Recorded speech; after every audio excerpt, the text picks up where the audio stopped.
আজকের রেসিপি খুবই সাধারণ, কিন্তু আমাদের অনেকেরই ভীষণ পছন্দের একটা রেসিপি।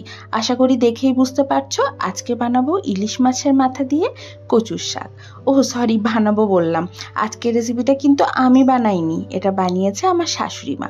মানির হাতে এই রান্নাটা ইলিশ মাছের মাথা দিয়ে কচুর শাক অসাধারণ হয়। আমি ভাবি মাঝে মাঝে যে মাদের হাতের রান্না কি অসাধারণ খেতে লাগে, তাই না? কি সহজেই একদম সহজভাবে ঘরোয়া সাধারণ উপকরণ ব্যবহার করে প্রতিদিনের রান্না করে, কিন্তু তার স্বাদও কি অসাধারণ।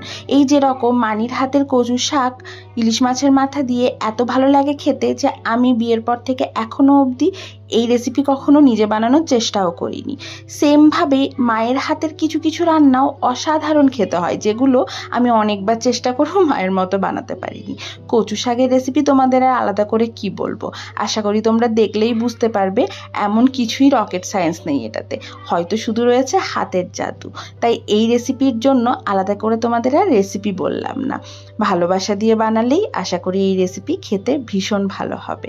আরেকটা কচুর শাকের রেসিপি যেটা আমার ভীষণ ভালো লাগে সেটা হচ্ছে কাঁচা ছোলা আর নারকেল দিয়ে কচুর শাক। তার রেসিপিও কিন্তু আমার চ্যানেলে অলরেডি আপলোড রয়েছে, আমি সেটার লিঙ্কটা তোমাদের সাথে ডেসক্রিপশন বক্সে শেয়ার করে দেবো, তোমরা চাইলে দেখে নিতে পারো। মানির এই রান্নার ভিডিওটা যখন শ্যুট করছিলাম তখন মানি একটা কথাই শুধু বলল যে ভিডিওতে এই কথাটা কিন্তু অবশ্যই বলিস যে কচুর শাক যত বেশিক্ষণ ধরে টানানো হবে তার স্বাদ কিন্তু তত ভালো হবে, শাকে যেন একদম জল না থাকে।